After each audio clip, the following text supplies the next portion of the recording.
Helmi, mutta oot sitten varovainen. Eikä sua Helmi sattunut? Kuoliks sä?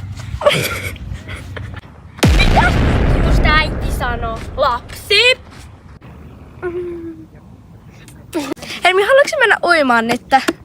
No joo, kyllä mä voisin.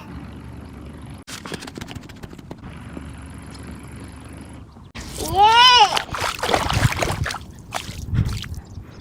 Jumalauta, et sit mene siihen syvälle! Sä et saa mennä syvälle! Tuu nyt takaisin päin!